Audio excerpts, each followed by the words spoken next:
இது ஒரு எழுப்புதலின் காலம். நாம் காலங்களை தெளிவாக அறிந்து கொள்ள வேண்டும். கடைசி காலம் என்பது நம்ம எல்லாருக்கும் தெரியும். ஆண்டவர் இயேசு சொன்ன கடைசி கால அடையாளங்கள் இன்றைக்கு நம்மை சுற்றிலும் நிறைவேறி கொண்டிருக்கிறார். பூமி அதிர்ச்சிகள், பஞ்சங்கள், யுத்தங்கள், கொள்ளை நோய்கள், ஜனத்துக்கு விரோதமாய் ஜனம், தேசத்திற்கு விரோதமாய் தேசம், இதெல்லாம் கடைசி காலத்தில் எழும்பும். அப்போ வெகு சீக்கிரத்தில் ஒரு எழுப்புதல் தமிழ்நாட்டிலே ஆரம்பித்து இந்தியா முழுவதும் பரவ போகிறது. அதற்கான காலம் வந்து விட்டது. இது எழுப்புதல் காலம் என்பதை முதலாவது விளங்கி கொள்ளணும். இந்த எழுப்புதல்ல கர்த்தர் பலரை பயன்படுத்தினார். ஆதி திருச்சபையில் அப்போஸ்தலர் 2ஆம் அதிகாரத்தில் எருசலேமில் ஒரு எழுப்புதல் உண்டாகி அங்குதான் சபை ஸ்தாபிக்கப்பட்டு அந்த எழுப்புதல் உலகம் முழுவதிலும் பரவி சென்ற விதம் வேதத்தில் எழுதப்பட்டிருக்கிறது. அப்போ இந்த கடைசி காலத்திலும் ஒரு எழுப்புதல் இந்த தமிழ்நாட்டிலே உண்டாகி அதே விதமாய் பரவி செல்ல போகிறது. அந்த எழுப்புதலை எடுத்து செல்வதற்கு, அந்த அக்னியை பரவ செய்வதற்கு பலரை கர்த்தர் பயன்படுத்தினார். அப்போஸ்தலர்கள், பல சீஷர்மார்கள், பலரை பயன்படுத்தினார். அதில் வாலிபர்களை விசேஷமாய் கர்த்தர் பயன்படுத்தினார். எழுப்புதலிலே வாலிபர்கள், எழுப்புதலிலே வாலிபர்களை கர்த்தர் பயன்படுத்தின விதம் அப்போஸ்தலர் நடபடிகளிலே எழுதப்பட்டிருக்கிறது. அப்போ நம்முடைய தமிழ்நாட்டில் உண்டாக போகிற எழுப்புதல்ல உங்களை விசேஷமாய் கர்த்தர் பயன்படுத்த போகிறார். வாலிபர்களை விசேஷமாய் கர்த்தர் பயன்படுத்த போகிறார். அல்லேலூயா! உங்களுக்கு சந்தோஷம் இல்லையா? அல்லேலூயா! வாலிப பெண் பிள்ளைகளையும் பயன்படுத்த போகிறார். படித்து கொண்டிருக்கிறவங்கள, வேலை செய்கிறவங்கள, வேலை தேடுறவங்கள எல்லாரையும் கர்த்தர் எழுப்புதலை பயன்படுத்த போகிறார். வேதத்தை நம்ம கவனமாய் பார்க்கும்போது அப்போஸ்தலர் 2ஆம் அதிகாரத்தில் ஆவியானவர் அக்னியாய் வந்து இறங்கி 120 பேரை நிரப்பின போது எல்லாருமே வயசானவங்க கிடையாது. பேதுருவை போன்ற முதிர்ந்த வயது உள்ளவங்களும் இருந்தாங்க. யோவானை போன்ற வாலிபர்கள் இருந்தாங்க. யோவான் ஒரு வாலிபன். யோவானை போல வாலிபர்கள் மீதும் ஆவியானவர் ஊற்றப்பட்டு எழுப்புதல் அவங்களும் பயன்படுத்தப்பட்டார்கள். அப்போஸ்தலர் 3ஆம் அதிகாரத்தில் பேதுருவும் யோவானும் 2 பேரும் ஜெபிக்க போறாங்க. அவங்க மூலமாக அங்கே பிரவிச்சப்பாணி நடக்க பண்ணப்படுகிறான். அந்த 2 பேரும் தான் நின்று ஊழியத்தை நிறைவேற்றுகிறார்கள். 5000 பேர் ரட்சிக்கப்படுகிறார்கள். அப்போ முதிர்ந்த வயது உள்ள பேதுருவையும் ஆண்டவர் பயன்படுத்தினார். வாலிபனாய் இருந்த யோவானையும் கர்த்தர் எழுப்புதலிலே பயன்படுத்தினார் என்பதை நாம் வேதத்திலே பார்க்கிறோம். அதே மாதிரி ஒரு எழுப்புதல்ல ஒரு முக்கியமான காரியம் நடக்கும். என்னவென்றால் சுத்திகரிப்பு நடக்கும். சுத்திகரிப்பின் எழுப்புதல். அப்போஸ்தலர் நடபடிகள் 2ஆம் அதிகாரத்தில் அந்த எழுப்புதல்ல நடந்த சுத்திகரிப்பை பார்க்கிறோம். சபை கூடியிருக்கிறது. பேதுரு அமர்ந்திருக்கிறார். அனனியாவும் சப்பீராளும் விசுவாசிகள், இயேசுவை விசுவாசித்து ஏற்றுக்கொண்டாங்க. அவனுடைய சொத்துக்களை விற்று அப்போஸ்தலருடைய பாதத்தில் வைக்கும்படி சொத்துக்களை விற்று பணத்தை எடுத்து கொண்டு வந்தார்கள். அந்த பணத்தை பார்த்த உடனே பண ஆசை வந்து விட்டது. அதை விற்கிறதுக்கு முன்னால இது முழுதும் கர்த்தருக்கு தான் அப்படின்னு ஒப்பு கொடுத்துட்டாங்க. விற்று பணம் வந்த பிறகு எல்லாத்தையும் ஏன் கர்த்தருக்கு கொடுக்கணும், பாதியை நம்ம வைத்து கொள்ளலாம் என்று பண ஆசையினால ஒதுக்கி வைத்து கொண்டார்கள். அப்போ பாவம் செய்துவிட்டு ஆவியானவரிடத்தில் பொய் சொல்லுகிற ஒரு காரியத்தை சபையில் வந்து சொல்றாங்க. பேதுரு கேட்கிறார், நிலத்தை இவ்வளவுக்கு தான் விற்றீங்களா? இவ்வளவுக்கு தான் விற்றோம். பொய் சொல்றாங்க. ஒரு விசுவாசி சபையில் வந்து தேவனுடைய காரியத்தில் பொய் சொல்றாங்க, ஆண்டவருடைய காரியத்தில் பொய் சொல்றாங்க. அப்போ சபைக்குள்ள இன்றைக்கு அதெல்லாம் இருக்குது. பொய், திருடு, ஏமாற்று, லஞ்சம், ஊழல் இன்னைக்கு சபைகளுக்குள்ள அது இருக்கிறது. அன்றைக்கு சர்ச்சில் சபை கூடி வந்தபோது அனனியா சப்பீராள், முதல்ல அனனியா வருகிறார், பொய் சொல்லுகிறார். பேதுரு சொல்ல, பரிசுத்தாவினிடத்தில் நீ பொய் சொல்லுகிறாயே சொன்ன உடனே அனனியா விழுந்து செத்தான். செத்த உடனே ஒரு பிணம், சர்ச்சுக்குள்ள சபையில் ஒரு பிணம் கிடக்கிறாரு. ஒரு மனிதன் கர்த்தரால் தண்டிக்கப்பட்டு மரித்து போய் கிடக்கிறான். இதை சுத்தம் பண்ணணும். வேதம் சொல்லுகிறாரு, வாலிபர்கள் எழும்பினார்கள். யார் எழும்பினா? அல்லேலூயா சொல்லுங்க. அப்போஸ்தலர் நடபடிகள் 5ஆம் அதிகாரம் 6ஆம் வசனத்துல வாலிபர்கள் எழும்பி அனனியாவினுடைய பிணத்தை அப்புறப்படுத்தி கொண்டு போய் அடக்கம் பண்ணிட்டு அமைதியா வந்து உட்கார்ந்துட்டாங்க. அவங்க தான் சுத்தம் பண்ணினார்கள். கொஞ்ச நேரம் கழிச்சு சப்பீராள் வருகிறாள், அனனியாவுடைய மனைவி. அவன் அடக்கமே பண்ணப்பட்டாகி விட்டாரு. புருஷன் இப்ப இல்லை, அடக்கம் பண்ணியாச்சு, மண்ணுக்குள்ள புதைச்சாச்சு, உள்ள வச்சாச்சு. அது தெரியல இவளுக்கு. அவள் வந்திருக்கிறாள். அவள் வந்தபோது அவளும் போய் சொல்லுகிறாள். அப்போ அவளுக்கு உண்மை வெளிப்பட்ட உடனே விழுந்து செத்தாள். ஒரே சர்ச்சில் 2 விசுவாசிகள் விழுந்து சாகுறாங்க. விசுவாசிங்க தான், ரட்சிக்கப்பட்டவங்க தான், ஞானஸ்தானம் எடுத்தவங்க தான், ஆண்டவருக்காக சொத்தையே கொடுக்க துணிஞ்சவங்க தான். ஆனால் பொய் சொல்லி ஆவியானவரை துக்கப்படுத்தி பணத்துக்காக சபையில் ஏமாற்றி நின்று அதனால விழுந்து செத்தார்கள். அப்பமும் வாலிபர்கள் எழும்பினார்கள். அப்போஸ்தலர் நடபடிகள் 5ஆம் அதிகாரம் 10ஆம் வசனத்தை வாசிக்கும் போது வாலிபர்கள் எழும்பி அவளை அப்புறப்படுத்தி அவளை கொண்டு போய் அடக்கம் பண்ணினார்கள். சபை வாலிபர்களால் சுத்திகரிக்கப்படுகிறார். எழுப்புதல்ல வாலிபர்களாகிய உங்களை கர்த்தர் எழுப்பி சபைகளை சுத்திகரிக்க போகிறார். அல்லேலூயா. உங்க மூலமா சபையில ஒரு சுத்திகரிப்பு உண்டாக போகிறது. அல்லேலூயா. நீங்க பண்ற ஜெபத்துல அனனியா சப்பீராள் எல்லாம் செத்து ஒளிஞ்சு போயிடுவாங்க. சபைகளை ஏமாத்துறவங்க, பண ஆசை உள்ளவர்கள், ஆண்டவருடைய நாமத்திற்கு இழுக்கை கொண்டு வருகிறவர்கள், தூஷணத்தை கொண்டு வருகிறவர்கள், பணத்துக்காக கர்த்தருடைய ஊழியத்தை வியாபாரமாக்குகிறவர்கள், நீங்க பண்ணுகிற ஜெபத்தில், நீங்க எழும்பி செய்ய போகிற ஊழியத்தில், நீங்கள் சொல்ல போகிற தீர்க்க தரிசனத்தில் அப்படிப்பட்ட துன்மார்க்கர்கள், அசுத்தங்கள் சபையை விட்டு அப்புறப்படுத்தப்பட்டு சபை சுத்திகரிக்கப்பட போகிறது. எழுப்புதல்ல கர்த்தர் உங்களை சுத்திகரிக்காக சபையை சுத்திகரிக்க பயன்படுத்த போகிறார். வாலிபர்களை ஆண்டவர் அதற்காக பயன்படுத்தினார். ஆமென். அப்போஸ்தலர் 7ஆம் அதிகாரம் வரும்போது ஸ்தேவான் இரத்த சாட்சியாய் மரிக்கிறார்.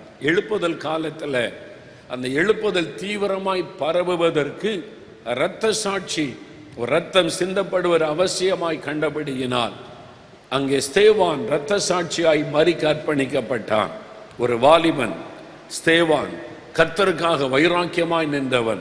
எழுப்புதல் ஒரு பலத்த கருவியாய் பயன்படுத்தப்படுகிறான். அவனுடைய முகம் தேவதூதன் முகம் போல் பிரகாசிக்கிறது.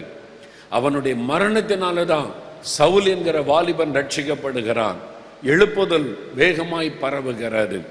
அந்த வாலிபனை கர்த்தர் பயன்படுத்தினார் என்பதை நாம் அங்கே வாசிக்கிறோம். அப்போஸ்தலர் 21ஆம் அதிகாரம் 9ஆம் வசனத்தை வாசிக்கும் போது பிலிப்பு என்கிற சுவிசேஷகன், அவனை குறித்து நம்ம வேதத்தில் பார்க்கிறோம். பிலிப்பு என்கிற சுவிசேஷகன் அப்போஸ்தலர் நடபடிகள் 8ஆம் அதிகாரத்திலிருந்தே நம்ம பார்க்கிறோம். இந்த 8, 9 அதிகாரங்கள் எல்லாம் பார்க்கலாம். பிலிப்பு, அவனுக்கு 4 குமாரத்திகள் இருந்தாங்களா, வாலிப பெண் பிள்ளைகள். அவங்க 4 பேரும் தீர்க்க தரிசனம் உரைக்கிறவளா இருந்தாங்க. அல்லேலூயா. எழுப்புதல் காலத்தில் வாலிப பெண் பிள்ளைகள் அபிஷேகம் பெற்று தீர்க்க தரிசனம் சொல்லுகிறவளா எழும்பினார்கள். அந்த 4 வாலிப பெண் பிள்ளைகளையும் கர்த்தர் எழுப்புதல்ல பயன்படுத்தினார். உங்களை பயன்படுத்த போகிறார். உங்க மேல ஆவியானவர் ஊற்றப்பட போகிறார். தீர்க்க தரிசன ஆவி ஊற்றப்பட போகிறது. நீங்க நம்ம தீர்க்க தரிசனம் சொல்ல போறீங்க. வாலிப பெண் பிள்ளைகளை பயன்படுத்தினார். இப்போ வாலிபர்களை எழுப்புதலிலே கர்த்தர் பயன்படுத்தினார் என்பதை வேதத்திலே நாம் பார்க்கிறோம். ஒரு முக்கியமான ஒரு வாலிபன் எழுப்புதலுக்காக ஆண்டவர் தெரிந்து கொண்டு அவனை பயன்படுத்தினார். அப்போஸ்தலர் நடபடிகள் 7ஆம் அதிகாரம் 58வது வசனம். அப்போஸ்தலர் 7ஆம் அதிகாரம் 58வது வசனம் பாருங்க. சவுல் எனப்பட்ட ஒரு வாலிபன் அப்படின்னு சொல்லப்படுகிற சவுல் எனப்பட்ட ஒரு வாலிபன் ஸ்தேவானை கல்லெறிந்து கொலை செய்கிறாங்க. இரத்த வெள்ளத்தில் அவர் மரித்து கொண்டிருக்கிறார். அப்பொழுது அவர்கள் தங்கள் வஸ்திரங்களை கழற்றி அந்த அவனை கொலை செய்து கொண்டிருக்கிறவங்க வஸ்திரங்களை கழட்டி சவுல் எனப்பட்ட வாலிபனுடைய பாதத்திலே வைத்தார்கள். இதை பார்த்துக்க, நாங்கள் போய் அவனை கொன்னுட்டு வர்றோம் அப்படின்னு சொல்லி. அப்போ இந்த சவுல் தான் காவல்காரனாக இருக்கிறார்.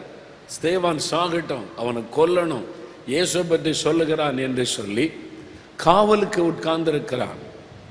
ஸ்தேவானுடைய மரணத்திற்கு ஒரு பாதுகாப்பு, அவனுடைய சாகணும்னு காத்திருந்த ஒரு வாலிபன் சவுல். வாலிபனாகிய சவுல் என்று வேதம் சொல்லுகிறார். அவனுக்குள்ள சுவிசேஷத்தை எதிர்க்கிற ஒரு தீவிரம் இருந்தது. இயேசுவின் ஊழியர்களை எதிர்க்கிற ஒரு தீவிரம் இருந்தது. விசுவாசிகளை ஜெயிலில் போட்டு அழிக்கணும் என்ற தீவிரம் இருந்தது. அப்படிப்பட்ட ஒரு வாலிபன் கர்த்தர் அவனை எழுப்புதலுக்காக தெரிந்து கொண்டார். அல்லேலூயா. இந்த சவுல் என்கிற வாலிபன் மூலமாக எழுப்புதல் உலகத்தின் பல நாடுகளுக்குள்ளே கடந்து சென்றதை நீங்கள் வேதத்தில் கவனமாய் வாசிக்கும் போது அறிந்து கொள்ள முடியும். ஆண்டவர் எப்படி அவனை கொண்டு எழுப்புதல் அக்னியை பரவ பண்ணுகிறார் என்பது வேதம் நமக்கு சொல்லுகிறார். நீங்கள் பார்க்கும்போது லூக்கா 12:49 அக்னியை நான் போட வந்தேன், அதை பற்றி எரிய விரும்புகிறேன்னு கர்த்தர் சொல்லுகிறார். அந்த அக்னி பற்றி எரியணும், பரவணும். எருசலேமில் அக்னி போடப்பட்டு விட்டாரு. அது யூதேயா முழுவதும், சமாரியா, கலிலேயா, உலகத்தின் முழுவதும் பரவணும். அதான் இயேசுடைய விருப்பம். ஆனால் எல்லாரும் எருசலேமிலே உட்கார்ந்து எரிந்து பிரகாசித்து கொண்டு இருக்கிறாங்க. இப்போ தேவன் ஒரு ஆளை எழுப்புகிறார், சவுல். அவனை ஆண்டவர் தமஸ்குவுக்கு போகிற வழியில் சந்திக்கிறார். அப்போஸ்தலர் 9 அதிகாரத்தில் தமஸ்குவுக்கு அவன் போகிற வழியில் பிரகாசமான வெளிச்சமாக இயேசு அவனை சந்திக்கிறார், அவனை தெரிந்து கொள்ளுகிறார். தெரிந்து கொள்ளப்பட்ட சவுல் ரட்சிக்கப்பட்டு அபிஷேகம் பெற்று ஆவியில நிரப்பப்பட்டு, அப்போஸ்தலர் 13 அதிகாரத்தில் வாசிக்கிறோம், அந்தியோகியா பட்டணத்தில் உள்ள சபையில் அவர் தீர்க்கதரிசியாகவும் போதகராகவும் இருக்கிற நல்ல டீச்சர், நல்ல ஒரு ப்ராஃபட், தீர்க்கதரிசியாகவும் அவர் இருக்கிறார். அந்தியோகியா சபையில் அங்குதான் அவர் எழுந்து பிரகாசித்து கொண்டு இருக்கிறார். அந்த அக்னி பரவணும். ஆவியானவர் சொல்லுகிறார், பவுலையும் பர்னபாவையும் அழைச்ச ஊழியத்துக்கு பிரித்து விடுங்கள். 2 பேர் அக்னியை எல்லா இடமும் கொண்டு போகணும். 2 பேரும் புறப்படுகிறார்கள். இந்த பவுல், இந்த சவுல் என்கிற வாலிபன் ஆவியினால் நிரப்பப்பட்டு அந்த அக்னியை சுமந்து கொண்டு போகிறார். சீப்புரு தீவுக்கு வருகிறார். அப்போஸ்தலர் 13 அதிகாரத்திலிருந்து தொடர்ந்து வாசிக்கும் போது சீப்புரு தீவில் எழுப்புதல், அதே மாதிரி பிசிதியன் அந்தியோகியா பட்டணத்தில் ஒரு எழுப்புதல். இவங்க போன இடமெல்லாம் எழுப்புதல் அக்னியை பற்ற வைக்கிறார்கள். இக்கோனியா பட்டணத்தில் எழுப்புதல், லீஸ்திரா பட்டணத்தில் எழுப்புதல், தெர்பை பட்டணத்தில் எழுப்புதல். அவங்க போய் ஊழியம் செய்த இடத்துல எல்லாம் அக்னி அப்படியே பரவுகிறாரு. மறுபடியும் 2வது ஒரு பிரயாணத்தை ஆரம்பிக்கிறாங்க. அப்ப ஆண்டவர் சொல்லுகிறார், ஒரு அழைப்பு கொடுக்கிறார், மக்கெதோனியா தேசத்துல வந்து சுவிசேஷத்தை அறிவிக்கும்படி. பிலிப்பி பட்டணத்துக்கு போறாங்க, எபேசு பட்டணத்துக்கு போறாங்க, கலாத்தியா பட்டணம், கொரிந்து பட்டணம், அத்தேனே பட்டணம், ரோமாபுரி வரைக்கும் அந்த அக்னியை எடுத்து செல்லுகிறார் இந்த பவுல். இந்த வாலிபன், தேவனுடைய அக்னியினால் நிரப்பப்பட்ட இந்த வாலிபன் இந்த எழுப்புதல் அக்னியை ரோமாபுரி வரைக்கும் எடுத்து போகிறார். அவர் போன பட்டணத்தில் எல்லாம் எழுப்புதல் உண்டாகிறது.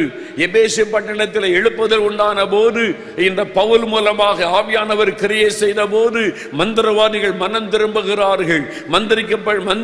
மந்திரவாதிகள் பயன்படுத்துகிற புஸ்தகத்தை கொண்டு வந்து ரோட்டில போட்டு எரிக்கிறார்கள்.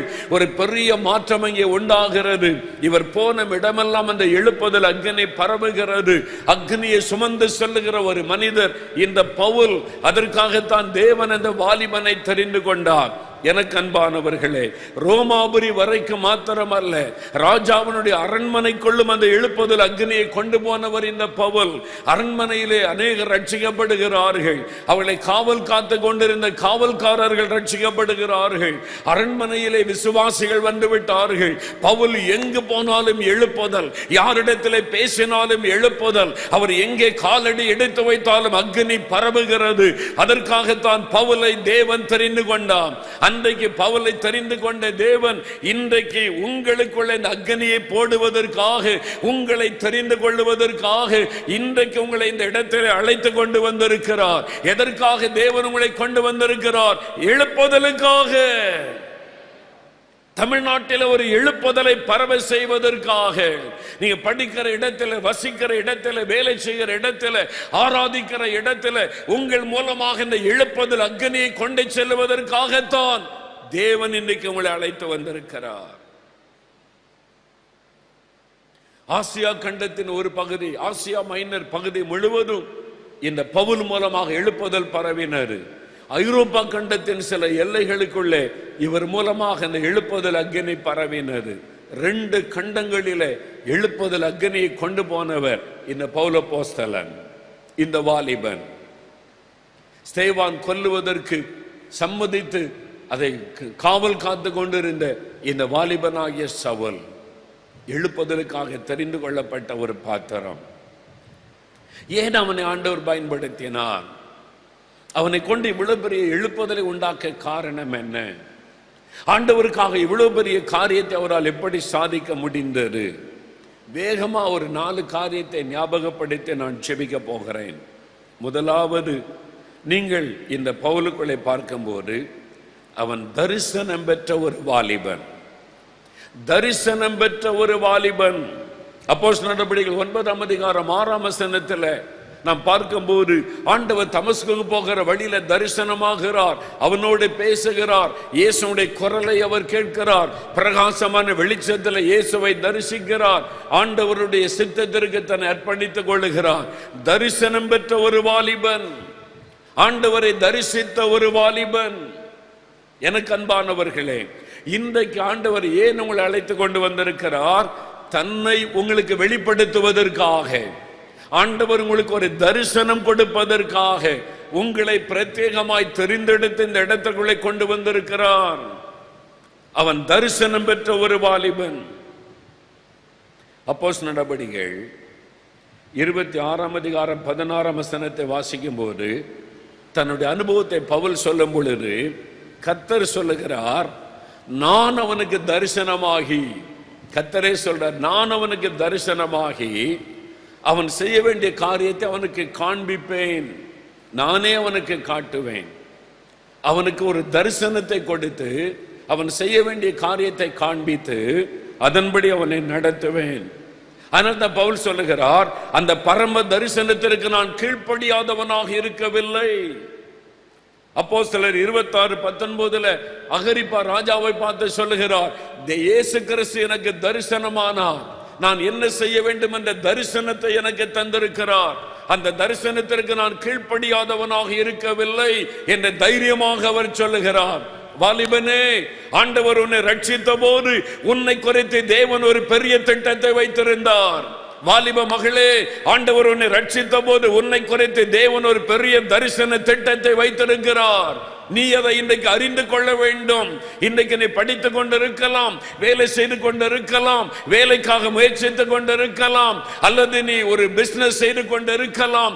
என்றாலும் உன்னை குறித்து எழுப்புதல் திட்டத்தில் தேவனுக்கு ஒரு தரிசனம் உண்டு. ஆண்டவர் உன்னை குறித்து ஒரு பெரிய திட்டத்தை வைத்திருக்கிறார். அதை தேவன் உனக்கு வெளிப்படுத்தும்படியாகத்தான் இன்றைக்கு இந்த இடத்திலே உன்னை அழைத்து கொண்டு வந்திருக்கிறார். நீ அந்த தரிசனத்தை பெற்றுக் கொள்ள வேண்டும். இல்லை, நான் படித்துக் கொண்டிருக்கிறேன், நான் ஒரு மொழி நேர ஊழியம் செய்யவில்லையே. நீ மொழி நேரமாய் ஊழியம் செய்யாவிட்டாலும், நீ வேலை செய்து கொண்டிருந்தாலும், படித்துக் கொண்டிருந்தாலும், எழுப்புதல் திட்டத்திலே உன்னை குறித்து தேவனுக்கு ஒரு பெரிய திட்டம் இருக்கிறது. அதை நீ அறிந்து கொள்ள வேண்டும். அந்த தரிசனத்தை பவுல் பெற்றுக் கொண்டார். அந்த தரிசனத்திற்கு தன்னை அர்ப்பணிக்கிறார். ஆண்டவரே, நான் என்ன செய்ய சித்தமாயிருக்கிறேன்?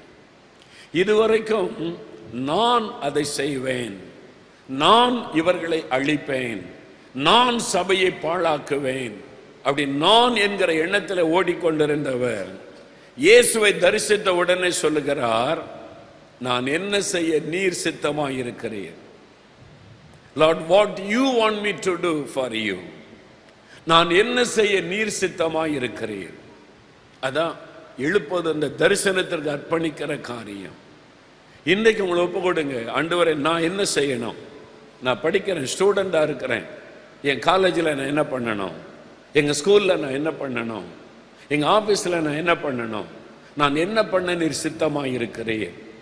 நீங்கள் அதை கேட்டு உங்களை ஒப்பு கொடுத்தீங்கன்னா உங்களை எழுப்புதல் ஆண்டவர் பயன்படுத்துவார். உங்களோட ஆண்டவர் பேசுவார். நீங்கள் என்ன செய்யணும்னு ஆண்டவர் சொல்லுவார். உங்கள் மூலமாக அந்த காரியங்களை கர்த்தர் நிறைவேற்றுவார். நான் என்ன செய்ய நீர் சித்தமாக இருக்கிறீர். உங்கள் மூலமாக தான் உங்கள் ஸ்கூலில் எழுப்புதல் உண்டாக போகிறாரு. உங்கள் மூலமாக தான் உங்களுடைய காலேஜில் எழுப்புதல் உண்டாக போகிறாரு.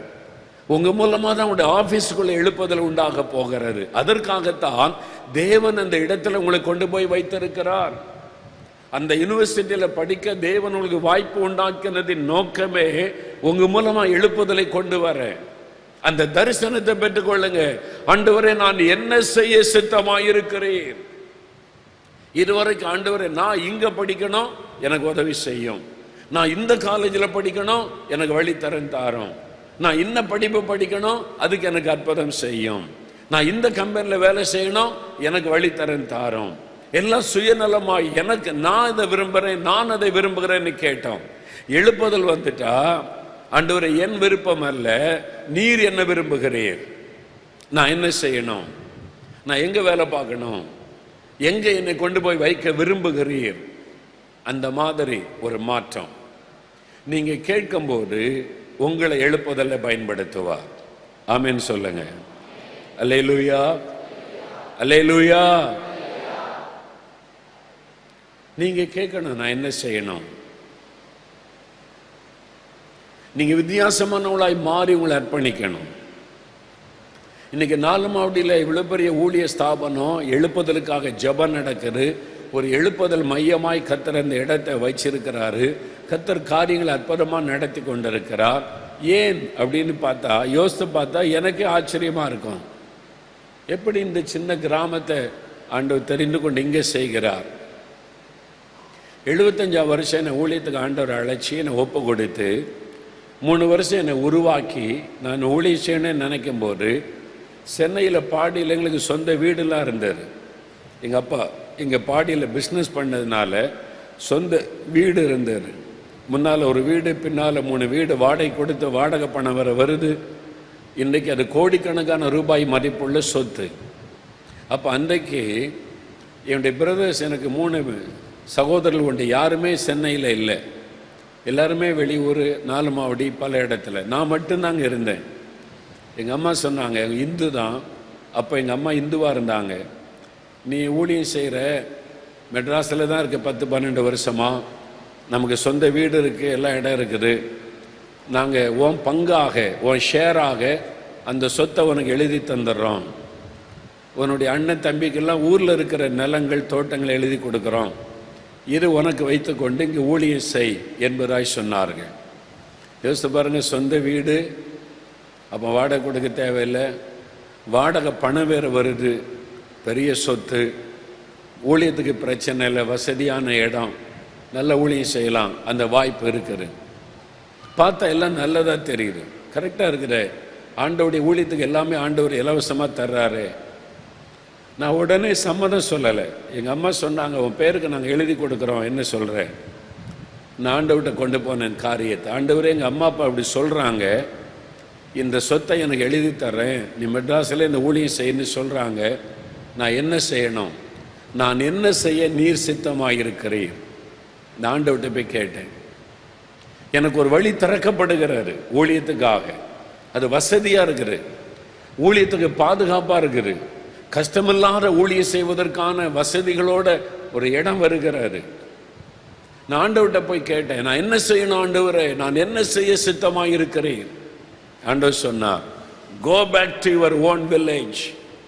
உன் சொந்த கிராமத்துக்கு போ, அங்கதான் எனக்கு ஊழியம் செய்யணும், அங்குதான் நீ இருந்து கொண்டு என் ஊழியத்தை செய்யணும், போ உன் கிராமத்துக்கு என்று சொன்னார். ஆண்டவரே, நான் என்ன செய்ய நீர் சித்தமாக இருக்கிறீர்? நான் விரும்பினபடி அல்ல, நான் நினைத்தபடி அல்ல, என் வசதியின்படி அல்ல, நீர் என்ன செய்ய விரும்புகிறீர்? ஆண்டவர் சொன்னார், கிராமத்துக்கு போ. நான் கீழ்ப்படிந்தேன். ஆண்டவர் என்ன சொல்லுகிறாரோ அதற்கு கீழ்ப்படிந்த 4 மாடிக்கு போன போது ஒரு அடி நிலம் கூட எங்களுக்கு சொந்தம் கிடையாது. ஊழியத்துக்கு ஒரு வசதி கிடையாது. அங்கதான் போய் இருந்த ஊழியத்தை ஆரம்பித்தேன், கர்த்தர் சொன்ன ஒரே வார்த்தைக்காக. இன்றைக்கு அந்த இடத்துல ஒரு காலத்தில் நான் ஊழிய ஆரம்பித்த ஒரே ஒரு பஸ்ஸு தான் அந்த ரூட்டில் போகும். பஸ் ஏறி அங்கிருந்த நாசரேத் என்ற ஊருக்கு 5 கிலோமீட்டர் தூரத்தில், அதுக்கு போனால் கூட 2 மணி நேரம் பஸ் ஸ்டாப்பில் நிற்கணும். ஏன்னா எப்போ பஸ் வரும்னே தெரியாது. அந்த மாதிரி இந்த ஊரில் இன்றைக்கு 4 மாவட்டத்திலிருந்து மெட்ராஸுக்கு பஸ் வருது டெய்லி. அவ்வளோ மாற்றம் ஆண்டவர் கொண்டு வந்துட்டார். அங்கிருந்து வருது மெட்ராஸுக்கு பஸ்ஸு, டெய்லி பஸ் வருது. எவ்வளோ பெரிய மாற்றம்! ஆண்டவர் சொன்னார், பவுல் சொல்லுகிறார், நான் என்ன செய்ய நீர் சித்தமாயிருக்கிறேன். அந்த தரிசனத்திற்கு தன்னை அர்ப்பணித்துக் கொண்டார். ஆண்டவரே, இந்த கல்லூரியிலே நான் என்ன செய்ய வேண்டும், இந்த ஃபேக்டரியிலே நான் என்ன செய்ய வேண்டும், இந்த ஆபீஸிலே உமக்காக நான் என்ன செய்ய வேண்டும். அவர்களைத்தான் எழுப்புதலிலே கர்த்தர் பயன்படுத்துவார். ஆண்டவரே, எனக்கு அதை தாரும், இதை தாரும், எனக்கு அது வேண்டும், இது வேண்டும் என்று சுயநலமாய் ஜெபிக்கிற ஜெபத்தை விட்டுவிட்டு, ஆண்டவரே, நான் என்ன செய்ய வேண்டும் என்று நீர் விரும்புகிறீர், உமக்காக நான் என்ன செய்ய வேண்டும் என்று எதிர்பார்க்கிறீர். ஆண்டவரே, நான் என்ன செய்ய வேண்டும் என்று நீர் திட்டம் வைத்திருக்கிறீர், நான் அதை நிறைவேற்றுகிறேன். அப்படி சொல்லுகிறவர்களைத்தான் எழுப்புதலிலே கர்த்தர் பயன்படுத்துவார். அப்படி சொல்ற வாலிபர்கள் வேணும்.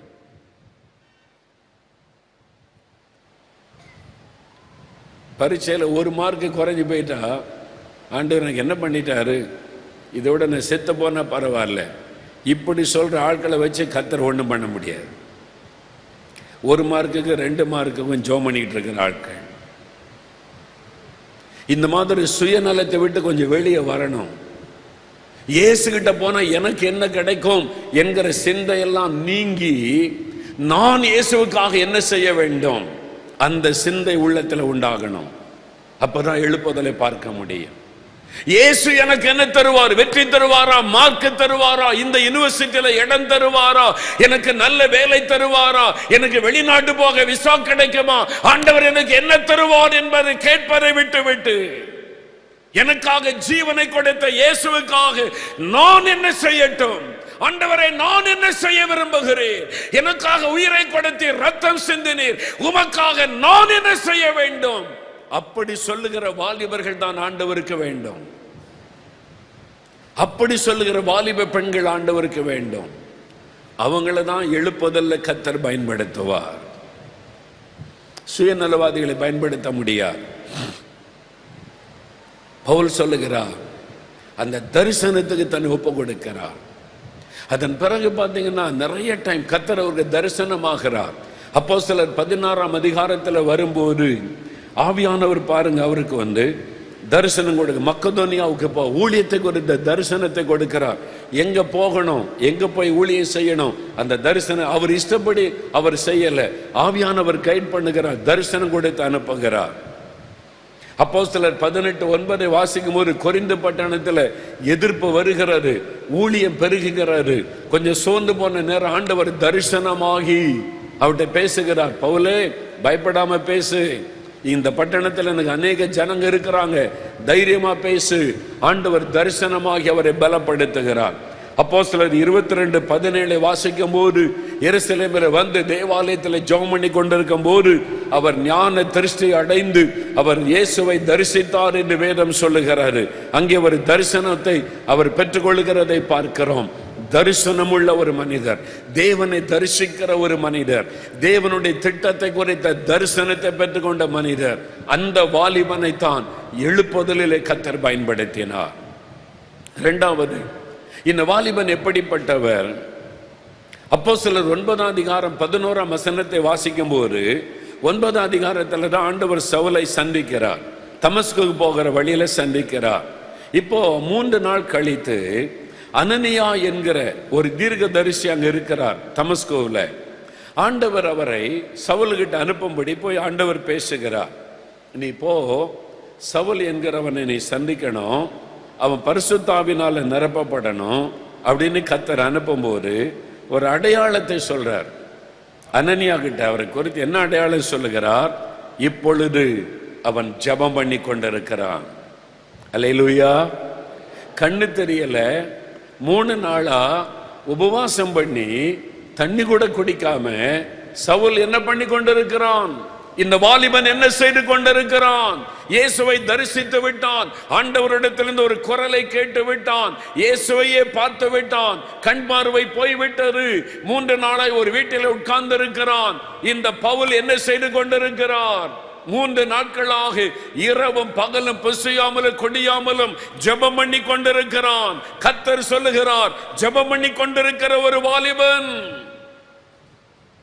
அனனியாவே, நான் எழுப்புதலுக்காக தெரிந்து கொண்ட இந்த வாலிபனை பார். அவனுக்கு ஒரு அடையாளத்தை ஆண்டவர் சொல்லுகிறார். ஜெபம் பண்ணி கொண்டிருக்கிறான். ஜெபம் பண்ணாத சோம்பேறிகளை ஆண்டவர் எழுப்புதலிலே பயன்படுத்த முடியாது. ஜெபம் அவசியமில்லை என்று சொல்லுகிற சோம்பலான ஏமாற்றுகிற ஊழியக்காரனை எழுப்புதலிலே தேவன் பயன்படுத்த முடியாது. ஜெபம் பண்ணி கொண்டிருந்த பவுலை தான் ஆண்டவர் பயன்படுத்தினார். முழங்காலில் நின்ற பவுலை தான் ஆண்டவர் எழுப்புதலிலே பயன்படுத்தினார். ஆண்டவர் பவுலுக்கு சொல்லுகிற ஒரு அடையாளம், ஒரு வாலிபன் ஜெபம் பண்ணி கொண்டிருக்கிறான். அவனைத்தான் எழுப்புதலிலே ஆண்டவர் பயன்படுத்துவார். ஜெபம் அவசியமில்லை என்று பேசுகிற மதிகேடன், ஜெபத்தை எழுப்புதலுக்கு விரோதமாக இருக்கிற சோம்பலான ஊழியக்காரன், சுயநலமான ஊழியக்காரன் சென்னை பட்டணத்தில் எழுப்பி இருக்கிறார்கள். சோம்பலான சுயநலவாதிகளான ஊழியக்காரர்கள். ஜெபம் அவசியம் கிடையாது. விளக்கம் கொடுக்கிறான். இயேசு கிறிஸ்து கெத்செமனே தோட்டத்தில் ஜெபம் பண்ணும் போது 1 மணி நேரம் ஜெபிக்க கூடாதான்னு ஏக்கத்தோடு பேதுருட்ட கேட்கிறாரு. அடுத்த வசனத்தில், இனி ஜெபம் வேண்டாம், தூங்கி இளைப்பாருங்கள். இயேசு ஜெபம் பண்ணி முடிச்சிட்டாரு. இனிமே நம்ம ஜெபம் பண்ண தேவையில்ல, தூங்கி இளைப்பாறணுமா. மதிகேடனான ஊழியக்காரன், வசனத்துக்கு அர்த்தம் தெரியாத ஊழியக்காரன், சோம்பலான ஊழியக்காரன், சுயநலவாதியான ஊழியக்காரன், சுகபோகமாய் ஊழியம் செய்கிற ஊழியக்காரன் இன்றைக்கு சென்னையில பெருகி கொண்டிருக்கிறார்கள். இயேசு பேதுரு கூட்டிட்டு போய் 1 மணி நேரமாவது எங்களோட ஜெபிக்க கூடாதுன்னு ஏக்கத்தோடு கேட்கிறார். தூங்கிட்டான். இளைப்பாறு சொன்ன, தூங்கி இளைப்பாறணுமா. இயேசுவை சொல்லிட்டாராம். இளைப்பாருனாங்களா? இயேசு சொன்னா இளைப்பாறணும்ல. அடுத்த வார்த்தை என்ன சொல்றாரு? எழுமுங்க, தூங்கி இளைப்பாற செய்றீங்க, முடிஞ்சு போச்சு, உனக்கு கொடுத்த டைம் முடிஞ்சு போச்சு. என்னை பிடிக்கிறதுக்கு வந்துட்டாங்க, இதை என்னை காட்டி கொடுக்கிறவர் வந்துட்டான். பேதுரு அதன் பிறகு தூங்கிய இளைப்பாறினாரு. அப்போஸ்தலர் 1:14 10 நாட்கள் இரவும் பகலும் ஜெபத்திலே தரித்திருந்தார்கள் என்று வேதம் சொல்லுகிறது. அப்போஸ்தலர் 2:32 ஜெபத்திலே தரித்திருந்தார்கள். அதே பேதுரு சொல்லுகிறார், நாங்களோ ஜெபம் பண்ணுவதில் இடைவிடாமல் தரித்திருப்போம். மதியேடனான ஊழியக்காரனே, சோம்பலான ஊழியக்காரனே, ஜெபத்துக்கு விரோதமாய் பேசுகிற நீ, எழுப்புதலுக்கு விரோதமாய் நிற்கிற துன்மார்க்கன். இயேசு சொல்லுகிற ஒரு அடையாளம் என்ன? பவுலை குறித்து ஆண்டவர் சொல்லுகிற அடையாளம் என்ன? ஜெபம் பண்ணி கொண்டிருக்கிறான். சுகபோகமாய் வாழ்ந்து ஏமாற்றிக் கொண்டிருக்கிற ஊழியர்கள் சென்னை பட்டணத்தில் வேத வசனத்திற்கு தவறான விளக்கம் கொடுக்கிறார்கள். இயேசுவை விட பெரிய ஊழியக்காரன் யார் உண்டு? லூக்கா 21:36 இயேசு சொல்லுகிறார், ஆண்டவருடைய வருகைக்கு முன்னால வரப்போகிற ஆபத்துகளை சொல்லிவிட்டு, இந்த ஆபத்துகளுக்கெல்லாம் நீங்கள் தப்பி நீங்க வருகையில காணப்பட வேண்டுமானால் என்ன செய்ய வேண்டும்? தூங்கி இளைப்பாற வேண்டும் என்று சொன்னாராம். மதிகேடனே, ஏமாற்றிக் கொண்டிருக்கிற ஊழியக்காரனே, எப்பொழுதும் இடைவிடாமல் ஜெபம் பண்ணுங்கள் என்று இயேசு சொல்லி இருக்கிறார். தெரியுமா உனக்கு? வேத வசனத்தை புரட்டுகிற கள்ள போதகன் இயேசு சொல்லி இருக்கிறார், இடைவிடாமல் ஜெபம் பண்ணுங்கள் என்று. இந்த மதிகேடன் சொல்லுகிறான், தூங்கி இளைப்பாருங்கள், ஜெபம் அவசியம் இல்லை என்று சொல்லி. வாலிபர்கள் விழிப்போயிருங்கள். கடைசி காலத்தில் ஏமாற்றுகிற இப்படிப்பட்ட கள்ள போதகர்கள், வேதவசனத்தை புரட்டுகிறவர்கள் எழும்புவார்கள். அவர்கள் சுகபோகமாய் வாழுகிறவர்கள், முழங்காலில் நிற்க அவர்களுக்கு விருப்பம் இல்லை, விழித்திருந்து ஜெபிக்க விருப்பம் இல்லை, சாப்பிட்டு சாப்பிட்டு உடுத்தி தூங்கி நினைக்கிற ஊழியக்காரன், பொல்லாத ஊழியக்காரன், ஏமாற்றுகிற ஊழியக்காரன், சபையை தவறான பாதையில நடத்துகிற ஊழியக்காரன். ஆதி திருச்சபை இரவும் பகலும் ஜெபித்துக் கொண்டிருந்தார்கள். பேதுரு சொல்லுகிறார், ஜெபத்திலே உறுதியாய் தரித்திருப்போம். இயேசு சொல்லுகிறார், இடைவிடாமல் ஜெபம் பண்ணுங்கள் என்று. இந்த மதியடன் சொல்லுகிறான், தூங்கி இளைப்பாருங்கள் என்று. ஜாக்கிரதை. எழுப்புதல் காலத்தில் இப்படிப்பட்ட சுயபோகமாய் வாழுகிற ஊழியர்கள் எழும்பி குழப்புவார்கள். ஜெபம் அவசியமில்லை என்று சொல்லுவார்கள். ஆனால் வேதம் சொல்லுகிறது ஜெபம். ஏன் இந்த பவுலை ஆண்டவர் தெரிந்து கொண்டார்? 3 நாள் சாப்பிடாமல் தண்ணி குடிக்காம ஜெபித்து கொண்டே இருக்கிறார். இயேசுவே சொல்றார், அடையாளமே அவன் ஜெபம் பண்ணுகிறான். இந்த பவுலை தான் எழுப்புதல்ல வல்லமையாய் கர்த்தர் பயன்படு. காரணம் என்ன தெரியுமா? 1 தீமோத்தேயு 2 அதிகாரம் முதல் 4 வசனங்கள்ல அவர் தான் ஜெபத்தை குறித்து எல்லாருக்காக ஜெபிக்கணும், எல்லாருக்காக ஜெபிக்கணும், வேண்டுதல் பண்ணணும், மன்றாடணும், நீங்க ஸ்தோத்திரம் பண்ணணும் என்று ஜெபத்தை குறித்து 4 விதமான ஜெபத்தை அங்கு சொல்லுகிறார். எல்லாருக்காக ஜெபங்கள், விண்ணப்பங்கள், வேண்டுதல்கள், ஸ்தோத்திரங்களை பண்ணணும். குறிப்பா அதிகாரத்தில் உள்ளவங்களுக்காக நீங்க ஜெபிக்கணும். ஏன்னா எல்லாரும் ரட்சிக்கப்பட ஆண்டவர் விரும்புகிறார். எல்லாரும் ரட்சிக்கப்படணுமானா எல்லாருக்காக ஜெபிக்கணும். ஜெபம் இல்லாமல் ரட்சிப்பு வராது, எழுப்புதல் வராது. அந்த பவுல் குறிப்பாக எழுதி கொடுத்திருக்கிறதை பார்க்கிறோம். இந்த பவுல் தான் ஜெபத்தை குறித்து இன்னும் தீவிரமாய் சொல்லுகிறார். எபேசியர் 6 அதிகாரம் 18 வசனத்தில் எந்த சமயத்திலும் ஜெபம் பண்ணுங்க, பரிசுத்த ஆவிக்குள்ளே ஜெபம் பண்ணுங்கள் என்றவர் எழுதி வைத்திருக்கிறதை நாம் பார்க்கிறோம். இந்த பவுல் அப்போஸ்தலனுடைய ஊழியத்தை, வாழ்க்கை கவனிச்சு பாருங்க. ஒரு பக்கம் அவர் மன்றாடி ஜெபம் பண்ணுகிறார். கலாத்தியர் 4:19 வாசிக்கும் பொழுது அவர் மன்றாடி ஜெபம் பண்ணுகிறார். கர்ப்ப வேதனையோடு ஜெபம் பண்ணுகிறார். இயேசு ஒரு ஆத்துமாக்களை உருவாகும்படி கர்ப்ப வேதனையோடு ஜெபம் பண்ணினார் என்று வேதத்தில் நாம் பார்க்கிறோம். இன்னொரு பக்கம் மன்றாடி ஜெபம் பண்ணுகிறார். ரோமர் 15:32 சொல்லுகிறார், நான் ஜெபம் பண்ணுவதை போல நீங்களும் ஜெபத்திலே போராடுங்கள். ஒரு பக்கம் அழுது புலம்பி மன்றாடி ஜெபிக்கிறார், இன்னொரு பக்கம் ஆவிலே நிரம்பி போராடி ஜெபம் பண்ணுகிறார். இந்த 2 விதமான ஜெபத்தையும் எழுதி வைத்து கற்றுக் கொடுத்தவர் இந்த ஜெபம் பண்ணுகிற பவுல் அப்போஸ்தலன். இவரை கொண்டுதான் தேவன் எழுப்புதலை பரவ செய்தார். நீங்க அப்படி ஜெபிக்கணும். ஜெபம் பண்ணின ஒரு ஜான் நாக்ஸ் மூலமா தான் ஸ்காட்லாந்து தேசத்தில் எழுப்புதலை கர்த்தர் கொண்டு வந்தார். ஜெபம் பண்ணின அதிகாலை 12 மணிலிருந்து 4 மணி வரை ஜெபம் பண்ணின ஈவான் ராபர்ட்ஸ் மூலமாகத்தான் வேல்ஸ் தேசம் முழுவதில் எழுப்புதலை கொண்டு வந்தார். சரித்திரத்தை வாசித்து பாருங்கள். சில சுகபோகமான ஊழியக்காரர்கள் எழும்பி ஜனங்களை வஞ்சித்து ஏமாற்றி தூங்க வைத்து காணிக்கைகளை பறித்து கொண்டு சுகபோகமாய் வாழ்ந்து கொண்டு ஜெபம் அவசியமில்லை என்று சொல்லுகிற மதிகேடனான பொய்யர்கள் எழும்பி விட்டார்கள். ஜாக்கிரதை. வேதத்தை கவனமாய் வாசித்து பாருங்க.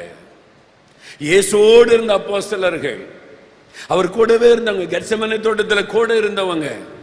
அதன் பிறகு எல்லாரும் எல்லாம் படுத்து தூங்குங்க, இளை பாருங்க, ஜெபம் தேவையில்லை, இயேசு ஜெபம் பண்ணி முடிச்சிட்டான்னு சொல்லி இருக்கலாமே. ஏன் அவர் சொல்லணும், இடைவிடாமல் நாங்கள் ஜெபத்தில் தரித்திருப்போம் என்று? பைபிள் தெரியாத மடையர்கள், வேண்டுமென்ற சபையை குழப்புகிற பொல்லாதவர்கள், கடைசி காலத்தில் எழும்புகிற வஞ்சிக்கிற ஆவிய உள்ள ஊழியக்காரர்கள், வேதவசனத்தை புரட்டுகிறவர்கள். நீங்க விழிப்பார்க்கணும். ஜெபிக்காம எழுப்புதலை காண முடியாது. ஜெபிக்காதபடி தரிசனத்தை நிறைவேற்ற முடியாதபடி, முழங்காலிலே நிற்காதபடி கர்த்தருக்காக சாதிக்க முடியாது. தேவனுக்காக சாதித்த எல்லாரும் ஜெபிக்கிறவர்கள். நாம் வேதத்தில் பார்க்கிற நெகேமியா உபவாசம் பண்ணி தேவ சமூகத்தில் விழுந்து கிடந்து ஜெபித்தார். அவர் மூலமாகத்தான் ஒரு எழுப்புதல் வந்தது. தானியேல் உபவாசம் பண்ணி தேவ சமூகத்தில் விழுந்து கிடந்து உபவாசம் பண்ணி ஜெபித்தார். அவர் மூலமாகத்தான் தேவன் ஒரு பெரிய ஆசீர்வாதமான மாற்றத்தை உண்டாக்கினார். ஜெபிக்கிறவங்க மூலமா தான் தேவன் கிரியை செய்தார்.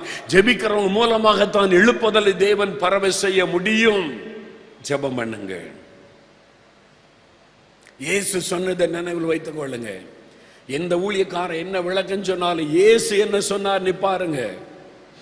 ஃபைனல் இயேசு தான். அவர் என்ன சொல்லி இருக்கிறார்? எப்பொழுதும் ஜெபமணி விழிப்பாருங்க ஆண்டவர் சொல்லி இருக்கிறார். ஜெபிக்கிறவனை தான் எழுப்புதலை பயன்படுத்துவார். 3வது, இந்த பவுல் அப்போஸ்தலனுடைய வாழ்க்கை. இந்த பவுல் என்கிற வாலிபன், அவருடைய வாழ்க்கையில கவனிங்க. அப்போஸ்தலர் 9 அதிகாரம் 20 வசனம். அப்போஸ்தலர் 9:20 அவன் தாமதம் பண்ணாதபடி தீவிரமாக எழும்பி சுவிசேஷத்தை பிரசங்கித்தான், இயேசுவை அவன் அறிவித்தான் என்று வசனம் சொல்லுகிறார். சுவிசேஷத்தை பிரசங்கிக்கிறவன். எழுப்புதலை யார் பரவ செய்வாங்க? எழுப்புதல் அக்னி யார் மூலமாய் பரவும்? ஜெபித்து கொண்டிருந்தால் மாத்திரம் போதாது, சுவிசேஷத்தை அறிவிக்கணும். பவுல் ஜெபம் பண்ணி கொண்டே இருந்தார் என்பதாக மாத்திரம் அல்ல, சுவிசேஷத்தை அறிவித்தார். அவர் சொல்லுகிறார் 1 கொரிந்தியர் 9:16 சுவிசேஷத்தை நான் அறிவித்து வந்தும் மேன்மை பாராட்ட எனக்கு இடமில்லை, நான் எல்லாரிலும் அதிகமாய் பிரயாசப்பட்டேன் என்று அவர் குறிப்பிடுகிறார். எல்லாரை விட அதிகமாய் நான் பிரயாசப்பட்டேன். 2 கொரிந்தியர் 11:23 சொல்லுகிறார், அதிகமாய் நான் ஊழியம் செய்தேன், அதிகமாய் பிரயாசப்பட்டேன், ஆனாலும் மேன்மை பாராட்ட எனக்கு இடமில்லை. இது என் மீது விழுந்த கடமை. சுவிசேஷத்தை நான் பிரசங்கியாமல் இருந்தால் எனக்கு ஐயோ, நான் சுவிசேஷத்தை அறிவிக்காமல் இருந்தால் எனக்கு ஐயோ. சுவிசேஷத்தை அறிவிக்காத விசுவாசியே உனக்கு ஐயோ.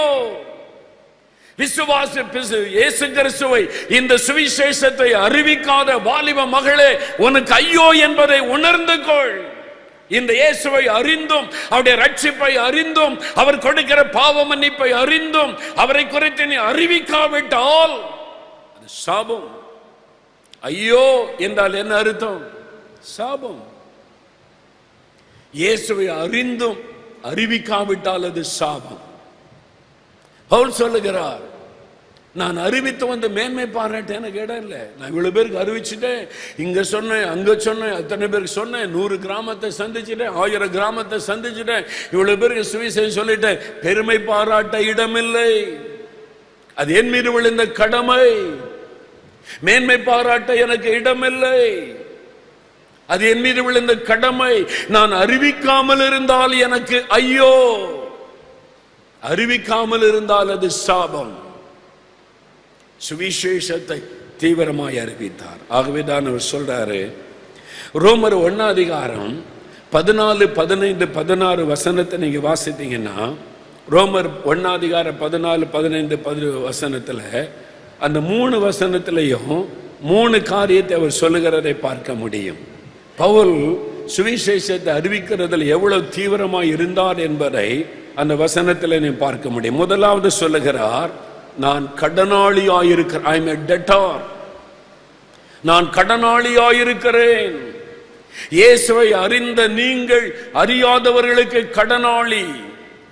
இயேசுவின் ரட்சிப்பை பெற்றிருக்கிற நீங்கள் ரட்சிக்கப்படாதவர்களுக்கு கடனாளி. அவர்களுக்கு இயேசுவை அறிவிக்க வேண்டும், அவர்களுக்கு அந்த ரட்சிப்பை சொல்ல வேண்டும், அவர்களுக்கு அந்த ரட்சகரை அறிமுகப்படுத்த வேண்டும். நாம் கடனாளிகள் என்கிற உணர்வோடு இந்த உலகத்தில் வாழ வேண்டும். பவுலுக்குள்ள இந்த உணர்வு இருந்தது. நான் கடனாளி. இந்த யூதர்களுக்கு சொல்லணும், கிரேக்கர்களுக்கு சொல்லணும், ரோமர்களுக்கு சொல்லணும், எல்லாருக்கும் இயேசுவை பற்றி சொல்லணும். ஏனென்றால் நான் கடன்பட்டு இருக்கிறேன். அந்த ஆத்திரம் அவருக்குள்ள இருந்தது, அந்த அவசரம் அவருக்குள்ள இருந்தது. இயேசுவை அறிவிப்பது ஒரு அவசரமும் ஆத்திரமும் இந்த பவுலுக்குள்ளே காணப்பட்டது. நீ ஒரு கடனாளி என்பதை உணர்ந்து கொள். அப்படிப்பட்ட வாலிபர்கள் ஆண்டவருக்கு வேணும். நான் கடனாளி. இந்த சென்னை பட்டணத்தில் 1 கோடிக்கும் அதிகமான ஆத்துமாக்கள் இருக்கிறாங்க. நீங்க படிக்கிற காலேஜில், படிக்கிற ஸ்கூல்ல, நீங்க வேலை செய்யற ஐடி கம்பெனியில, நீங்க வேலை செய்யற ஆபீஸ்ல இன்னும் ஆயிரக்கணக்கான பேர் இந்த இயேசுவை அறியாமல் இருக்கிறாங்க, ரட்சிப்பை அறியாமல் இருக்கிறாங்க, இவர்தான் ரட்சகர் என்பதை அறியாமல் இருக்கிறார்கள். ஆனா உனக்கு தெரியும், உனக்கு தெரியும். நீங்கள் அறிவிக்காமல் இருந்தால் அதுதான் பயங்கரமான ஒரு பாவம். அது சாபமாய் மாறிவிடும். எழுப்புதல் அக்னி உங்க மூலமா பரவ வேண்டுமானால் அறிவிக்கணும், சுவிசேஷத்தை சொல்லணும். தேவன் அதை எதிர்பார்க்கிறார்.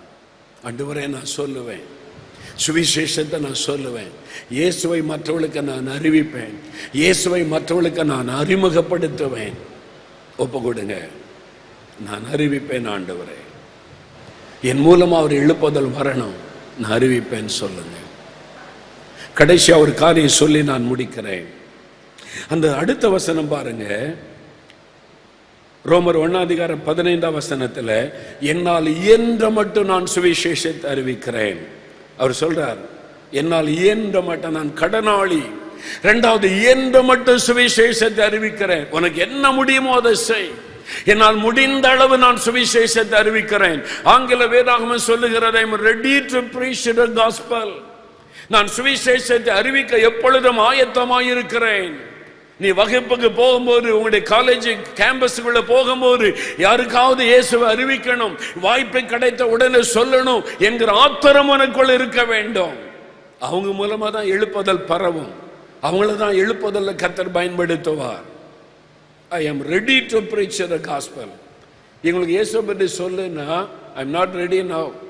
நான் இப்போ ஆயத்தமா இல்லை, நான் இப்போ உபவாசம் பண்ணி ஜெபம் பண்ணணும் அப்படி அவசியம். மேடையில் பிரசங்கம் பண்ணணுமா தான் உபவாசம் பண்ணணும், ஜெபிக்கணும், ஆயத்தப்படணும். இயேசுவை அறிமுகப்படுத்துவதற்கு எப்பவுமே ரெடியா இருக்கணும். அவங்க தான் உண்மையான விசுவாசி. ஆமென். இயேசுவை சொல்லுவதற்கு நீங்க ஆயத்தம் இல்லாட்டா உங்களுடைய ரட்சிப்பை கேள்விக்குரியது தான்.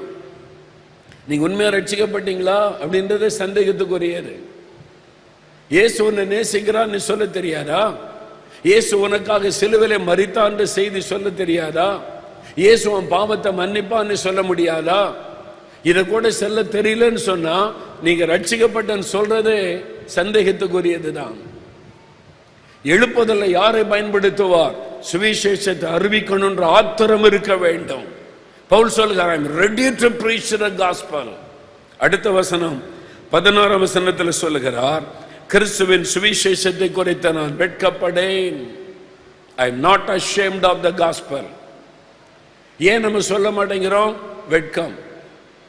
ஏன் நம்ம இயேசுவை பற்றி மற்றவங்களோட பகிர்ந்து கொள்ள மாட்டேங்கிறோம்? வெட்கம். அவங்க என்ன சொல்லுவாங்களோ, நம்ம சொன்ன ஏற்றுக்கொள்வாங்களோ ஏற்றுக்கொள்ள மாட்டாங்களோ, ஏதாவது எதிர்த்து பேசிட்டா என்னுடைய மரியாதை என்ன ஆகிறது? நம்மை குறித்த பெருமை தடுக்கிறது. மற்றவங்க என்னை குறித்து என்ன நினைப்பாங்க, மற்றவங்க என்னை குறித்து என்ன பேசுவாங்க, நான் இயேசுவை பற்றி சொல்லி அவங்க ஏற்றுக்கொள்ளாமல் எதிர்த்து விட்டால் என்னுடைய மரியாதை என்ன ஆவது? அந்த பெருமைதான் சுவிசேஷத்தை அறிவிக்க தடையோ இருக்கிறது. உன்னுடைய வீண் பெருமை, உன்னை குறித்த பெருமை தடைப்படுத்தி கொண்டிருக்கிறது. இயேசுடைய சிலுவையை நோக்கி பாருங்க. பவுல் சொல்லுகிறார், நான் துடைத்து போடப்பட்ட கந்தை போலானேன் இயேசுவுக்காக. அந்த சிலுவைக்கு முன்னால என்னுடைய பெருமை எல்லாம் ஒன்றும் இல்லை. அந்த அளவிற்கு தன்னை ஒப்பு கொடுத்து போனதுனால தான் அவர் மூலமாக எழுப்புதல் பரவினது. சுவிசேஷத்தை நீங்க அறிவிக்கணும். உங்களுடைய காலேஜில், உங்க ஆபீஸ்ல, உங்க வீட்டு பக்கத்துல, உங்க தெருவில், உங்க கிராமத்துல, நீங்க வசிக்கிற இடத்துல இயன்ற மட்டும் சுவிசேஷத்தை அறிவிக்கணும். அதுக்கு உங்களை ஒப்பு கொடுக்கணும். வெட்கப்பட மாட்டேன் ஆண்டவரே, உம்மை குறித்து பேச நான் வெட்கப்பட மாட்டேன், உம்மை அறிவிக்க நான் வெட்கப்பட மாட்டேன். அந்த வெட்கத்தை எடுத்து போடும், அந்த பயத்தை எடுத்து போடும். எனக்காக சிலுவையிலே ஜீவனையே கொடுத்தீரே, ரத்தத்தையே சிந்தினீரே. யோசித்து பாருங்க, அந்த சிலுவை சுமக்க ஆண்டவர் வெட்கப்பட்டு இருந்தால் உங்களுடைய என்னுடைய நிலைமை என்ன? அந்த சிலுவையில வஸ்திரத்தை எல்லாம் இழந்து அந்த சிலுவையில அவர் அவமானத்தை அவர் ஏற்றுக்கொண்டவராய் சிலுவையிலே அவமானத்தை சகித்து அந்த சிலுவையிலே தொங்கினாரே, அந்த சிலுவையிலே தொங்கி அவர் மறுத்திருந்தால் நம்முடைய நிலைமை என்ன? அவர் வெட்கப்படலை. சிலுவையிலே அவர் அவமானத்தை ஏற்றுக்கொள்ள வெட்கப்படவில்லை. நாம் அந்த இயேசுவை அறிவிக்க வெட்கப்படுகிறோம். வெட்கப்படாத ஊழியக்காரனா இருங்கன்னு வேதம் சொல்லுகிறாரு. நான் வெட்கப்பட மாட்டேன்.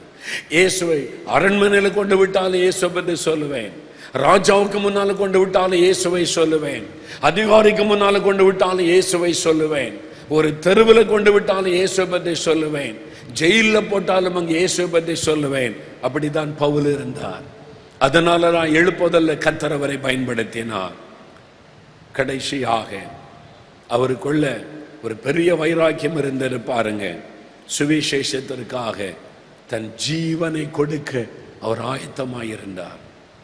தன் ஜீவனை கொடுக்க ஆயத்தமாயிருந்தார். அப்போஸ்தலர் நடபடிகள் 20ஆம் அதிகாரம் 22 24 வரை வாசித்தார். நீங்க எருசலேமுக்கு போனா உங்களுடைய உயிருக்கு ஆபத்து என்ற தீர்க்க தரிசனம் சொல்லப்படுகிறார். பவுல் சொல்லுகிறார், நான் போகிற இடமெல்லாம் ஆண்டவர் ஒரு காரியத்தை குறித்து என்னோடு பேசுகிறார். எனக்கு கட்டுகளும் உபத்திரவங்களும் வைக்கப்பட்டிருக்கிறது. நான் அதை அறிந்திருக்கிறேன். கட்டுகளும் உபத்திரவங்களும் பாடுகளும் எனக்கு வைக்கப்பட்டிருக்கிறது என்று ஆவியானவர் எனக்கு காண்பித்துக் கொண்டிருக்கிறார். என்றாலும் ஒன்றை குறித்து நான் கவலைப்படேன், ஒன்றை குறித்து நான் பயப்படேன்.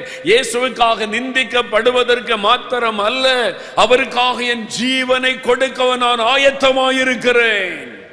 அதான் பவுல் சொன்ன வார்த்தை. அவருக்காக அவமானப்படுவது மாத்திரமல்ல, அவருக்காக நிந்திக்கப்படுவதற்கு மாத்திரமல்ல, என் ஜீவனை கொடுக்கவும் ஆயத்தம். அவர் எதற்காக என்னை பிடித்தாரோ அந்த ஊழியத்தை நிறைவேற்றி முடிக்க நான் விரும்புகிறேன்.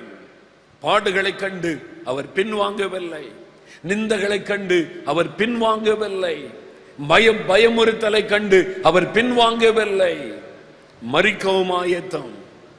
அதனாலதான் தேவன் அவர் மூலமாக எழுப்புதலை பரவ பண்ணினார். அவர் எழுப்புதலில் வல்லமையாய் கர்த்தர் பயன்படுத்தினார். இன்னைக்கு சின்னதா திட்டா அவ்வளவுதான், இயேசுவை வேண்டான்னு சொல்லிட்டு அமைதியாகி விடுகிற வாலிபர்கள் எத்தனை பேர். இயேசுவை பற்றி சொன்ன காலேஜை விட்டு அனுப்பிடுவோம். ஐயோ சர்டிஃபிகேட் தர மாட்டாங்க, எனக்கு பட்டம் கிடைக்காது, என்னை காலேஜை விட்டு அனுப்பிடுவேன்றாங்க. அதனால வாய் மூடிக்கலாம், இயேசுவை பற்றி சொல்லக்கூடாது. எனக்கு நீங்கள் சர்டிஃபிகேட் தந்தாலும் தராட்டாலும், பட்டம் கிடைச்சாலும் கிடைக்காட்டாலும், உங்களை நேசிக்கிற இயேசுவை உங்களுக்கு சொல்லுவேன் அப்படின்னு சொல்ற வாலிபர்கள் ஆண்டவருக்கு வேணும். அல்லேலூயா, அல்லேலூயா, அல்லேலூயா. என் ஜீவனே போக வேண்டியதா இருந்தாலும் அந்த இயேசுவை நான் அறிவிப்பேன், இயேசுவை நான் சொல்லுவேன். பவுல் அப்படி வைராக்கியமாய் சொல்லுகிறார், அவருக்காக மரிப்பதற்கு நான் ஆயத்தம். அப்படி சொல்றவங்களை தான் கர்த்தர் இன்னைக்கு தேடிக்கொண்டிருக்கிறார். ஆண்டவர் தேடுகிறார். எனக்காக வாலிபர்கள் வேணும், வாலிப பெண் பிள்ளைகள் வேணும், என் ஆண்டவர் தேடுகிறார். சீன தேசத்தில் இன்னைக்கு ஒரு எழுப்புதல் நடைபெற்று கொண்டிருக்கிறது. அதனுடைய காரியத்தை நான் வாசித்து கொண்டிருந்த போது ஒரு புஸ்தகத்தில் 2 வாலிப பெண் பிள்ளைகள் படம் போட்டிருந்தாங்க. சீனா தேசத்தின் 2 வாலிப பெண் பிள்ளைகளை குறித்து ஒரு படம் போட்டு ஒரு செய்தி எழுதியிருந்தார்கள். இது என்னதென்று நான் வாசித்து பார்த்தேன். இந்த 2 பேரும் சீனாவில் காலேஜில் படிக்கிற 2 வாலிப பெண் பிள்ளைகள். காலேஜில் பிள்ளைகள் படிக்கிறாங்க. வெள்ளிக்கிழமை வரைக்கும் காலேஜில் படிப்பாங்க. வெள்ளிக்கிழமை மாலை காலேஜ் முடிந்த உடனே சனி ஞாயிறு லீவு, வெள்ளிக்கிழமை வீட்டுக்கு புறப்பட்டு வந்து விடுவார்கள். சனிக்கிழமை காலையில் இந்த 2 பெண் பிள்ளைகளும் தன் பெற்றோரிடத்தில் சொல்லிவிட்டு நாங்கள் ஊழியம் செய்ய போகிறோம், இயேசுவை அறிவிக்க போகிறோம் என்று ஆளுக்கு ஒரு தோள் பை எடுத்துக்கொண்டு, ஒரு பை அவங்களுடைய அந்த தோளில் தொங்க விட்டு கொண்டு, அவங்கள்ட்ட கிடைக்கிற அந்த சின்ன சின்ன ட்ராக்ஸ் எல்லாம் சேகரித்து வைத்து அதை எடுத்துக்கொண்டு புறப்படுகிறார்கள். 2 வாலிப பெண் பிள்ளைங்க. அவங்களுடைய பெற்றோரும் சந்தோஷமாக அனுப்பி வைக்கிறாங்க. சனி ஞாயிறு 2 நாளும் கிராமம் ஊரா போய் இயேசுவை அறிவிக்கிறாங்க. சனிக்கிழமை இரவு வீட்டுக்கு திரும்பிடுவாங்க. ஞாயிற்றுக்கிழமை காலையில் காலேஜுக்கு புறப்பட்டு போவார்கள். வாரந்தோறும் இந்த 2 பிள்ளைகளும் பல கிராமங்களை போய் சுவிசேஷத்தை அறிவிக்கிறாங்க. சீனா கம்யூனிஸ்ட் நாடு. பிள்ளைகளை பிடிச்சா உடனே ஜெயிலில் போட்டுருவாங்க. அவங்களுடைய படிப்பு பாதிக்கப்படும், எதிர்காலம் பாதிக்கப்படும். ஆனால் எதை குறித்து அவங்க கலங்கலை, இயேசுவை அறிவிக்கணும், சுவிசேஷத்தை சொல்லணும், இயேசுவை மற்றவர்களுக்கு சொல்லணும்னு சொல்லி காலேஜில் படிக்கிற 2 பிள்ளைகள், பெண் பிள்ளைகள். நீங்கள் யோசித்து பாருங்க, இயேசுக்காக என்ன செய்கிறீங்க? இயேசு உங்களுக்கு கேட்டதெல்லாம் கொடுத்தார். மார்க்கு கேட்டீங்க தந்தார், இந்த காலேஜில் இடம் வேணும்னு கேட்டீங்க தந்தார், எனக்கு இங்கே வேலை வேணும்னு கேட்டீங்க தந்தார். கேட்கறதெல்லாம் தர்றாரு. அவருக்காக நீங்கள் என்ன செய்கிறீங்க? நீங்கள் அவருக்காக என்ன செய்கிறீங்க? உங்களுக்காக உயிரையே கொடுத்த அந்த ஆண்டவருக்கு என்ன செய்கிறீங்க? நீங்கள் உங்களுக்கு கேள்வி கேட்டு பாருங்க. நீங்கள் கேட்டதெல்லாம் உங்களுக்கு தந்தாரு, நீங்கள் ஜெபிச்சதெல்லாம் கொடுத்தாரு. அவருக்காக நீங்கள் என்ன செய்கிறீங்க? தெருவில் இறங்கி சுவிசேஷத்தை சொல்கிறீங்களா? ஒரு 4 பேருக்கு இயேசுவை நீங்கள் அறிமுகப்படுத்துறீங்களா? எனக்கு செய்தார் உங்களுக்கு செய்வார்னியாவது சொல்கிறீங்களா? வெட்கப்பட்டு கொண்டு இருக்கிறோம், பயந்து கொண்டு இருக்கிறோம். என் படிப்பு போயிடும், எதிர்காலம் போயிடும். எதிர்காலமே இயேசு தானே, உன்னுடைய எதிர்காலமே இயேசு தானே, உன்னுடைய வாழ்க்கையை அவர் கொடுத்த பிச்சை தானே. ஆனால் எதிர்காலம் போயிடும், என் படிப்பு போயிடும், எனக்கு நல்ல என் வாழ்க்கை அமையாது, உன் வாழ்க்கை பாதிக்கப்பட்டுரும். ஆனால் இங்க இருக்கிற பக்கத்து கிராமத்துக்கு போறதுக்கு பயம். ஆனா இங்க இருந்து 2-3 விமானம் ஏறி அமெரிக்காவுக்கு வேலை போறதுக்கு ரெடி. பொம்பளை பிள்ளைகளா இருந்தா கூட அமெரிக்காவில் போய் வேலை பார்க்கறதுக்கு ரெடி. 3 ஃபிளைட் ஏறி போனா கூட, பழக்கமே இல்லாட்டா கூட கேட்டாவது போயிடலாம். ஆனா பக்கத்தில் இருக்கிற கிராமத்தில் போய் இயேசுவை பத்தி சொல்ல மாட்டோம். எப்படி எழுப்புதல் வரும்? எப்படி உங்களை நம்புவது? எப்படி உங்களை நம்பி எழுப்புதலை அனுப்புவது? ஆண்டவர் கேட்கிறார். அவருக்காக ஏதாவது செய்ய ஆயத்தமா இருக்கிறான். உயிரே போனாலும் சரி, என் ஜீவனை கொடுக்க நான் ஆயத்தம் என்று சொல்லக்கூடிய ஆட்களை ஆண்டவர் எழுப்புதலுக்காக தேடிக்கொண்டிருக்கிறார். பவுல் சொன்னார், மரிப்பதற்கு நான் ஆயத்தம். I am ready to die. அந்த ரோம அரசாங்கம் அவருக்கு மரண தண்டனை கொடுத்தது. ஐயோ நான் சாக போறேனே, சபையாரெல்லாம் ஜெபம் பண்ணுங்க, நீங்க நான் விடுதலை ஆகிறதுக்கு ஜெபிங்கன்னு அவர் கடிதம் எழுதவில்லை. நல்ல போராட்டத்தை போராடினேன், ஓட்டத்தை முடித்தேன், விசுவாசத்தை காத்து கொண்டேன், எனக்காக நீதின் கிரீடம் காத்திருக்கிறது, இதோ பானபலியாய் வார்க்கப்பட்டு போகிறேன், மரிப்பதற்கு ஆயத்தம். மரணத்தை குறித்த பயம் இல்லை, சாவதை குறித்த பயம் இல்லை. என் இயேசுவுக்காக நான் மரிக்க போகிறேன். தைரியமாக நெஞ்சை நிமிர்த்தி அவர் எழுதுகிறார். அதுதான் எழுப்புதலுக்காக அர்ப்பணிக்கப்பட்ட ஒரு வாலிபன், எழுப்புதலுக்காக தேவன் தெரிந்து கொண்ட ஒரு வாலிபன். இந்த பவுலை போல வாலிபர்கள் ஆண்டவருக்கு வேண்டும். சாக்கு போக்க சொல்லுகிறவர்கள் அல்ல. நான் படிக்கணும், வேலை பார்க்கணும், என் குடும்பத்தை கவனிக்கணும், என்னை நம்பி தான் என் குடும்பம் இருக்குது, இந்த மாதிரி சொல்லுகிறவர்கள் ஆண்டவருக்கு தேவையில்லை. எனக்காக உயிரை கொடுத்த ஆண்டவருக்காக நான் எதையும் செய்ய ஆயத்தம். எனக்காக சிலுவையில் ரத்தம் சிந்தின ஆண்டவருக்காக என்னையே அர்ப்பணிக்க ஆயத்தம். எனக்காக சிலுவையிலே அந்த கேடு அடைந்தவராய், அவமானத்தை சகித்தவராய், அந்த கல்வாரி சிலுவையில் ஒரு கள்ளனை போல மரித்த இயேசுவுக்காக நான் எதையும் செய்ய ஆயத்தம், என் உயிரையும் கொடுக்க ஆயத்தம் என்று சொல்லக்கூடிய வாலிபர்கள் ஆண்டவருக்கு வேண்டும். அவங்கள தான் எழுப்புதல் ஆண்டவர் பயன்படுத்துவார். எத்தனை பேர் ஆயத்தம்?